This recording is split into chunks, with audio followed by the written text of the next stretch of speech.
Dahil nga maglalaklakan kami kaya bumili na ako ng alak at saka bumili na rin ako mga mare ko ng pulutan. Dahil nga sabi ng darling ko ay hindi magandang inuman kapag walang pulutan. Hoy, kayo yon. At ito na nga ni mga mare ko, papunta na kami ngayon sa palengke ng Dalahican. Ay, tama ba yun? Palengke ng Lucena. What? Ano ba yan, Ana? Unang intro pa lang, ang bobo mo na. Ay, oo nga pala, palingkinan Lucena. Ano, may goodness. Palibasa ay dayo. Ano ba yan, Ana? Hindi ka marunong tumanda o magbasa? Ang bobo talaga. At ito na nga ni mga mare ko, nandito na kami sa palengke. Palengke talaga ha, palengke. Sa baboy section. Baboy section o pork section. Ano bang gulo mo? Pasensya naman, nasanay kasi ako sa lipa na magkakahiwalay ang mga baboy at ang mga manukan. Kaya nasanay ako na pork section, baboy section, baka section, gano'n.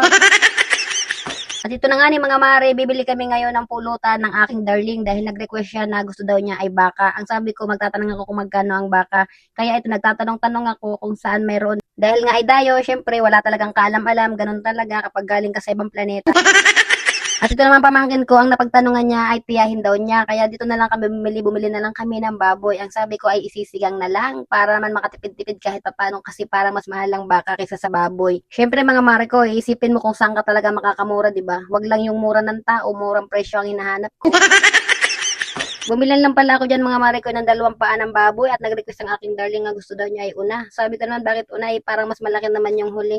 Basta daw makinig na lang daw ako at siya ang nag-uutos. Nagdagdag na nga rin para ako dyan mga mare ko ng paa ng manok. Ang sabi ko adubuhin, pulutan para naman matagal-tagal. Kasi mga mare ko, syempre kailangan natin magtipid, di ba? Kaya kailangan yung pangmatagalan. Ang sabi ko nga kay ate ay pakilinis na. Ang sabi naman ni ate mag-additional daw ng 20 pesos. Eh ginrab ko na mga mare dahil ang hirap naman linisin niyan. Dadayo pa kami sa bahay, di ba? Hindi na magagawa at marami nang ang gagawin.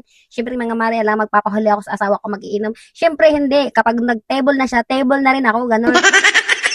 Ang sabi ko nga sa pamangkin ko ay bibili na rin kami ng paper plate, mga baso at kutsara. Dahil sa amin ay wala talaga. Yun yung mga pinaglumaan namin sa lipa na dinala ko lang sa Lucena. Pero kakaunti yun mga mare. Tapos mahirap ang tubig kaya mahirap maghugas. Kaya ang sabi ko bumili na ng paper plate pagkakain tapon.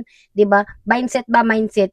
Gawain ng mga tamad yan. Habang binabalot nga ni Kuya yung mga binili namin paper plate, nabi ko sa pamangkin ko na sana ipinahati na lang namin kasi baka hindi kumasya, eh kakaunti pa lang binili ko. Halagang 200 lang kasi yan mga mare. Nasa station kasi ako talaga mare ng pagtitipid. Eh sana nga makatipid. Ewan ko lang, sa alak talaga ako dito kinakabahan. Baka sa alak ako dalihin. Wala pa man din kagana-ganang mag-inom ang darling ko. Walang kagana-ganang tumigil. Hindi titigil hanggat hindi bangal. At ito na nga mga mare ko, tapos na kami mamili sa loob ng aking pamangkin at nakabili na rin kami ng mga prutas. Hindi ko na nabidyohan kasi nakalimutan ko. Alam nyo naman ako mga mare ko, may sakit sa limot. Ito nga mga mare ko,